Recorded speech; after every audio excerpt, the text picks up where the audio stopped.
কালী পুজোর প্রাক্কালে পশ্চিমবঙ্গের সতীপীঠ ভ্রমণে বেরিয়ে গতকাল পৌঁছে গিয়েছিলাম গুসকরার কাছে কোগ্রামের উজানি সতীপীঠ। আর তারপরে রাত্রিরে সেই এক মায়াবী কঙ্কালীতলার আরতি দেখে রাত্রিবেলা থেকে গেছিলাম প্রান্তিক স্টেশনের কাছেই গীতাঞ্জলি হোটেলে। আর আজ সকাল হতেই বেরিয়ে পড়লাম।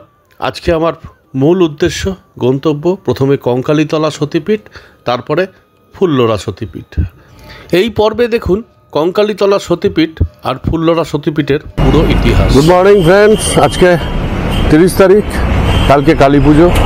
তার প্রাক্কালে আমি বেরিয়ে পড়েছি। আজকে যাব সতীপীঠ, প্রথমে কঙ্কালীতলা, তারপরে কঙ্কালীতলা থেকে বেরিয়ে লাভপুর, সাঁইথিয়া, চেষ্টা করবো অট্টারশো ঘোরার। এই সতীপীঠ ভ্রমণের কালকে আমি উজানি ঘুরে এসেছি রাত্রিবেলা। সে এক অন্যরকম ভয়ঙ্কর অভিজ্ঞতা, গা ছমছমে অভিজ্ঞতা দেখিয়েছি আমি। প্লাস কালকে রাত্রিবেলা আমি কঙ্কালীতলা মন্দিরও রাতের আরতি দেখে এসেছি। আর আজকে এখন যাচ্ছি সতীপীঠ দেখতে এবং তার সম্পূর্ণ ইতিহাস আপনাদের সামনে তুলে ধরতে। পুরাণকালে রাজা দক্ষের মহাযজ্ঞে পতির অপমান সহ্য করতে না পেরে মা সতী সেই যজ্ঞের আগুনে আহুতি দিয়েছিলেন নিজের জীবন।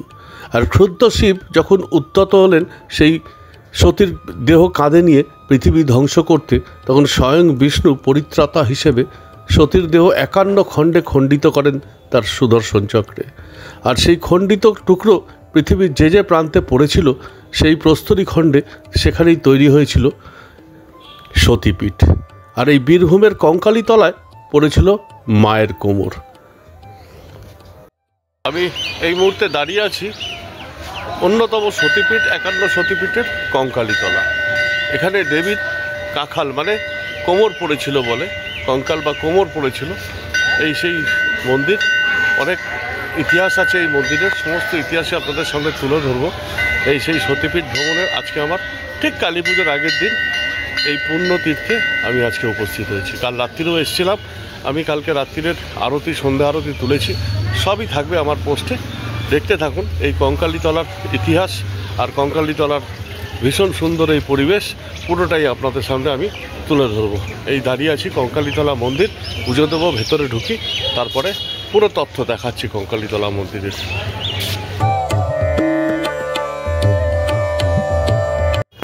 বোলপুর থেকে মাত্র 8 কিলোমিটার দূরে এই কঙ্কালীতলা প্রাকৃতিক পরিবেশের দ্বারা ঘেরা এই মন্দির ভীষণ সুন্দর।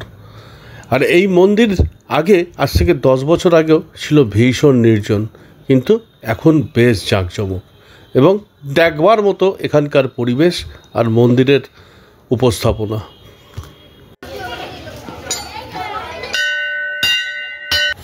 বোলপুরের কোপাই নদীর তীরে এই কঙ্কালীতলা মন্দির অবস্থিত। সতীপীঠের 51 পীঠের শেষ পীঠ হিসেবে বলা হয় এই কঙ্কালীতলাকে। এই মন্দিরের পাশেই রয়েছে পুণ্যকুণ্ড, আর সেই কুণ্ডেই পড়েছিল মায়ের হার, কোমরের হার। এই পুণ্যকুণ্ডের পবিত্র জল মায়ের স্নান জল হিসেবে ব্যবহৃত হয়। মা এখানে মহাকালী রূপে পূজিত হন। আর এখানে কোনো দেবী মূর্তি নেই, চিত্রিত ছবিতেই মায়ের পুজো করা হয়। প্রথমে ছিল এই কুণ্ডই বা পুকুর, পরে তার পাশে তৈরি হয়েছে মন্দির। আর আজও সেই কুণ্ডের জলে নামতে সাহস পান না ভক্তরা। তারা মনে করেন সেখানে রয়েছে দেবী সতীর কঙ্কাল, তাই এই কুণ্ডে নামলে তাদের ক্ষতি হবে। আর এই কুণ্ডের জলে বেশ কিছু পাথর আছে, যা আসলে দেবীর দেহাংশ বলেই বিশ্বাস ভক্তদের।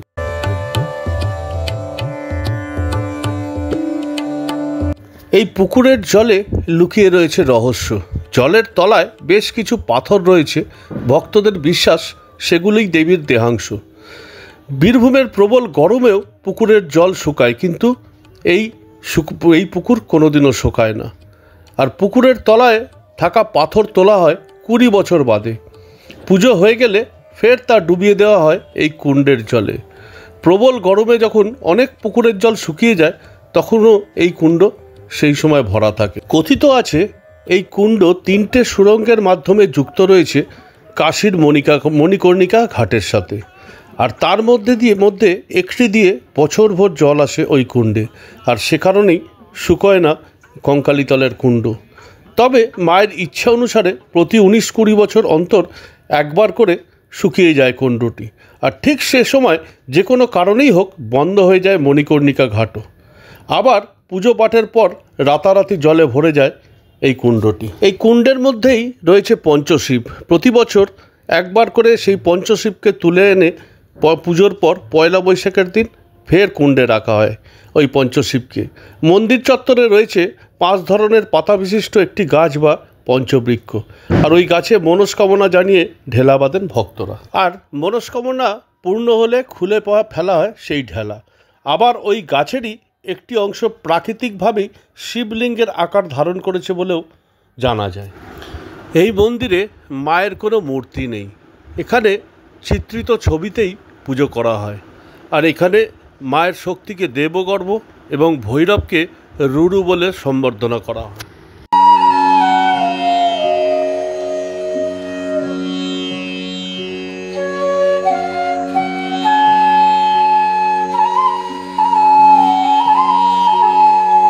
ভোগের এখানে কি সিস্টেম আছে কঙ্কালীতলায়?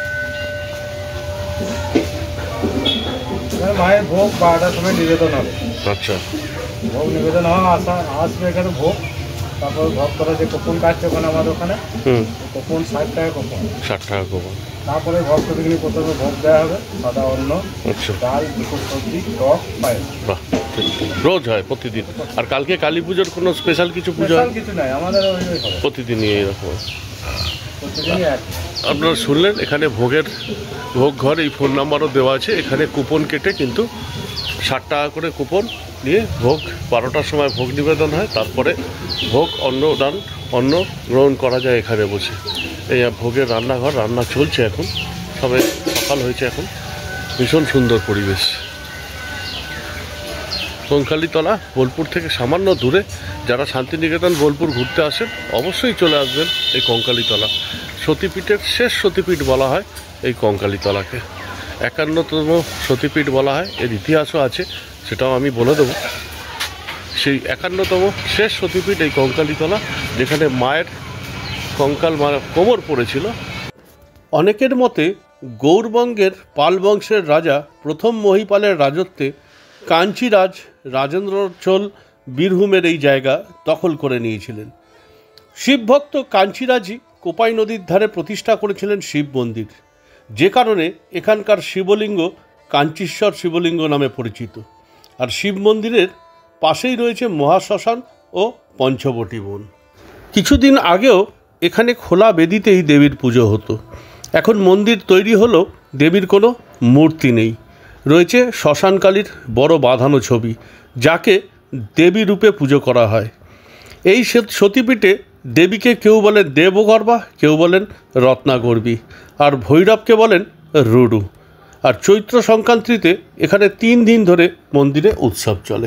দুর্গাপুজোর পর ত্রয়োদশীর দিন, মানে কোজাগরী লক্ষ্মী পুজোর আগের দিন, এখানে 51 জন কুমারীর পুজো অনুষ্ঠিত হয়।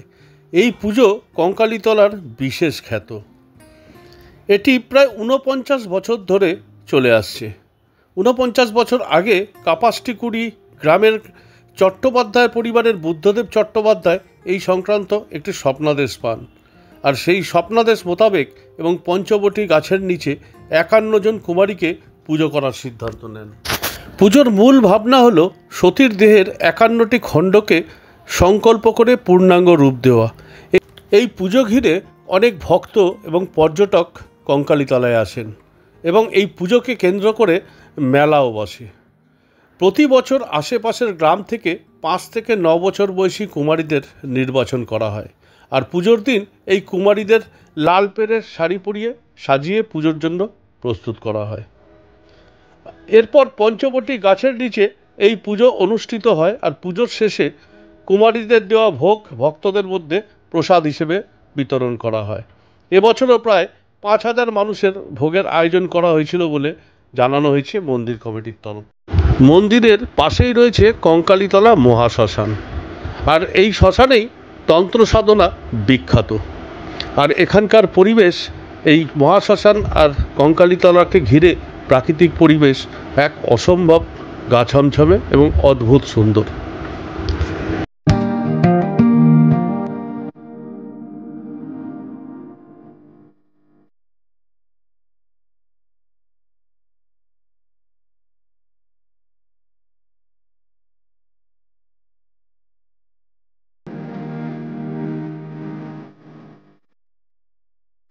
মন্দিরের মূল প্রাঙ্গণ থেকে বেরিয়েই ডান দিকে রয়েছে এক ভীষণ সুন্দর মহাদেবের মন্দির, আর তার পাশেই হনুমানজির মন্দির। এই পরিবেশ এখানকার ভীষণ সুন্দর, আর রয়েছে বেশ কিছু মুনি ঋষিদের আখড়া, আর তার সঙ্গে চলে এখানকার পরিবেশের সাথে মানিয়ে চলা বাউল সঙ্গীত। এই মিশ্রিত সংস্কৃতি এই কঙ্কালীতলাকে এক অন্যরকম আচ্ছন্নময় করে তুলেছে।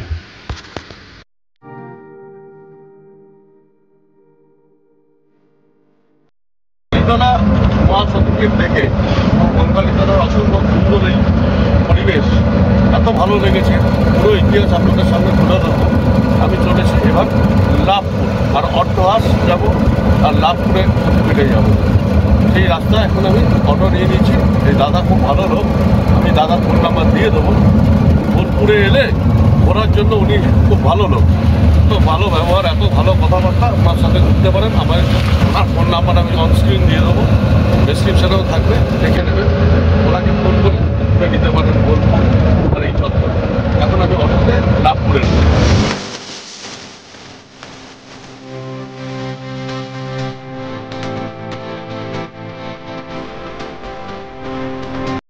কঙ্কালীতলা সতীপীঠ দেখে চলে গিয়েছিলাম আমি বীরভূমের আরেক সতীপীঠ ফুল্লরা সতীপীঠের উদ্দেশ্যে। কঙ্কালীতলা থেকে লাভপুরের দূরত্ব 30 কিলোমিটার, আর অটোতে সময় লেগেছিল প্রায় 1 ঘন্টা।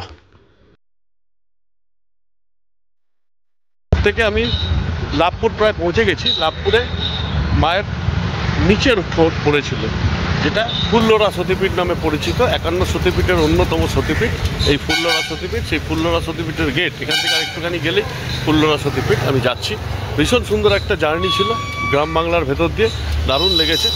সেই ফুল্লরা সতীপীঠের গেটের সামনে আমি দাঁড়িয়ে, এবার আমি আস্তে আস্তে প্রবেশ করব মন্দিরের ভেতর, গেটের দিক থেকে।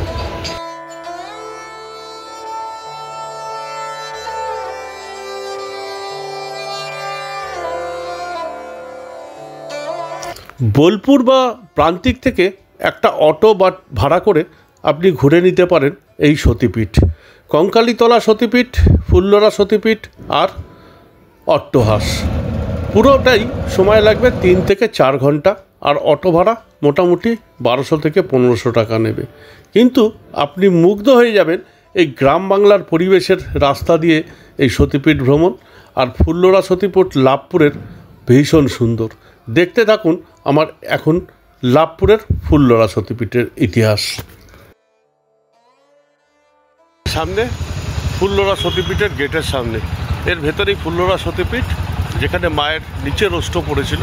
সেই ফুল্লরা সতীপীঠ ভীষণ একটা গ্রাম্য পরিবেশে এই সতীপীঠ দেখবার মতো।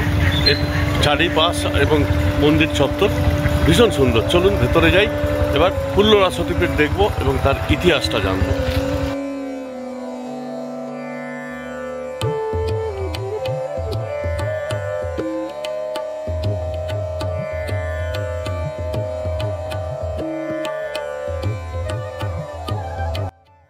বীরভূমের লাভপুরের কাছে ফুল্লরায় সতীর নিচের ঠোঁটেরটি পড়েছিল। এই মন্দিরেও কোনো বিগ্রহ নেই, সিঁদুর চর্চিত কচ্ছপাকৃতি শিলাখণ্ডই দেবীর প্রতিভূ। এই মন্দিরের পাশে একটি বিরাট পুকুর আছে। কিংবদন্তি অনুসারে রামের দুর্গাপুজোর সময় হনুমান এই পুকুর থেকেই 108টি পদ্ম সংগ্রহ করেছিলেন। ফুল্লরা ভারতের 51টি শক্তিপীঠের অন্যতম।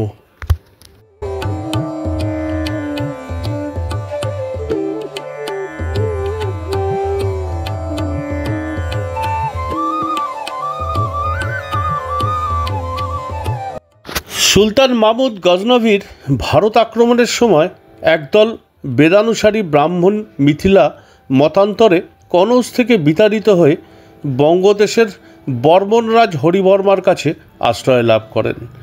তাদের কয়েকজনকে দেবী ফুল্লরার পুজোর জন্য নিজের জন্মভূমি সিদ্ধলগ্রাম বা শীতলগ্রামে নিয়ে আসেন বর্মন রাজের মহাসন্ধি বিগ্রহিক ভবদেব ভট্ট।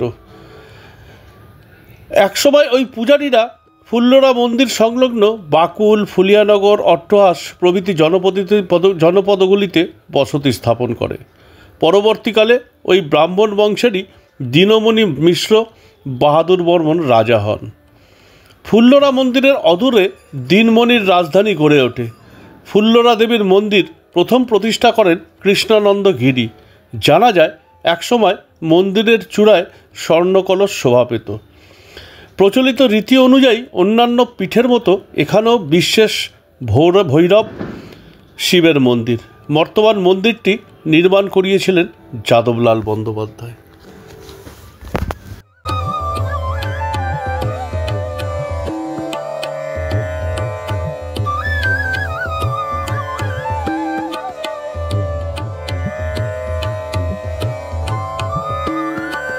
সতীপীঠ অট্টহাস বা ফুল্লরা মন্দিরটি বীরভূম জেলার লাভপুরের কাছে অবস্থিত। এটি 51 সতীপীঠের অন্যতম পীঠ। এই পীঠকে উপপীঠও বলা হয়, কারণ পৌরাণিক কাহিনী অনুসারে এখানে সতীর ওষ্ঠ পড়েছিল। আর এখানে অধিষ্ঠিত দেবী ফুল্লরা এবং ভৈরব হলেন বিশেষ। প্রতি বছর মাঘী পূর্ণিমায় ফুল্লরা মেলাতে দেশের বিভিন্ন প্রান্ত থেকে অসংখ্য ভক্ত ছুটে আসেন এই মেলায়। কি আছে? হ্যাঁ, কুপন কত করে দেয়? 40 টাকা। কখন দেয় খাবার? মোটামুটি 1:30টার সময় না?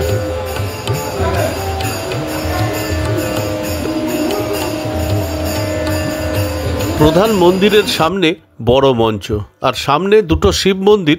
সিঁড়ি নেমে গেছে দিঘিতে। এই দিঘির নাম দেবীদহ বা দলদলি। প্রচলিত জনশ্রুতি অনুসারে যখন শ্রীরাম দুর্গাপুজোর আয়োজন করেছিলেন, তখন হনুমান এই দিঘি থেকে 108 পদ্ম তুলে এনেছিলেন। এখানে প্রতিদিন দেবীর অন্নভোগে থাকে ভাত, ডাল, তরকারি, মাছের টক। আগে দেবীর অন্নভোগে শিয়ালকে খাওয়ানোর ব্যবস্থা ছিল, সেই জন্যই আছে শিবাভোগ বেদী।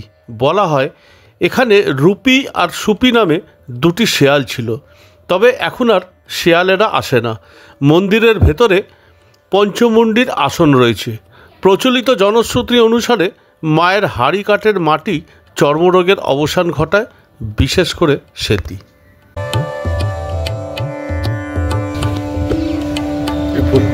ফুল্লরার ইতিহাসটা একটু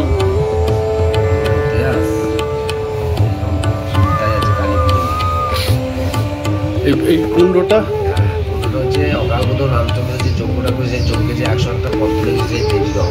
আচ্ছা, মায়ের এই পুকুরের নাম হচ্ছে পদ্ম পুকুর। এখান থেকেই সেই হনুমান 108টা পদ্ম তুলেছিলেন। আজ থেকে 650 বছর আগে মায়ের যখন দেহটি 51টি খণ্ডে খণ্ডিত হয়, 50টা প্রতিষ্ঠা হয়ে যায়। 1 বছর পরে মা যখন দেখলেন যে এইখানটা প্রতিষ্ঠা হলো না, তখন কাশীর 4জন পুরোহিতকে সমাদেশ দেন। কাশীর 4জন পুরোহিত সমাদেশ দেন। তা ওনাদের নাম হচ্ছে রঘুবার গোস্বামী, কালিকানন্দ ব্রহ্মচারী। ওনাদের সঙ্গে একজন মহিলা ছিলেন, মেন ছিলেন কৃষ্ণানন্দ গিরি মহারাজ। রঘুবার গোস্বামী, কালিকানন্দ ব্রহ্মচারী এবং একজন মহিলা ছিলেন মনমোহিনী দেবী। এই 4 জনের সর্বজীবন একইভাবে এই মন্দিরেই সেবায়েতের সাথে কথা বলে এই ফুল্লরা মন্দিরের ইতিহাস সম্বন্ধে অনেক তথ্য পেলাম। এই সতীর এই পীঠ নিয়ে বেশ বিতর্ক আছে। কেউ বলেন সতীর ওষ্ঠ অট্টহাসে পড়েছে, কেউ বলে ফুল্লরায় পড়েছে। তবে এখানকার সবার মতে ফুল্লরাই হচ্ছে প্রাচীন সতীপীঠ, যেখানে মায়ের ওষ্ঠ পড়েছিল, আর অট্টহাস সিদ্ধপীঠ। আর ফুল্লরাই ছিল প্রাচীনকালের নাম, ফুল্লরারই অট্টহাস। মহাপীঠ নয়, আদ্যাপীঠ। কোনটা? এই অট্টহাস? আচ্ছা, ওটাও সতীপীঠ? বর্তমানে না না, সতীপীঠ নয় তো। অট্টহাস সতীপীঠ না? না না, ওটা সিদ্ধপীঠ। সিদ্ধপীঠ বরাবরই আদ্যাপীঠ, সিদ্ধপীঠ। বড় বড় সাধনা করতো, বড় বড় ডাকাদা সাধনা করতো। তো মায়ের যখন ওই 5টা জবাব ফুল পেয়ে মা পরিচয় দেন, চিহ্নিত হন, তখনই কৃষ্ণানন্দগিরি মহারাজের নাম দেন দেবী ফুল্লরা, এবং এটার আদি নাম ছিল অট্টহাস, এখন দেবী ফুল্লর নামে পরিচিত। আচ্ছা, এটা ভালো তথ্য।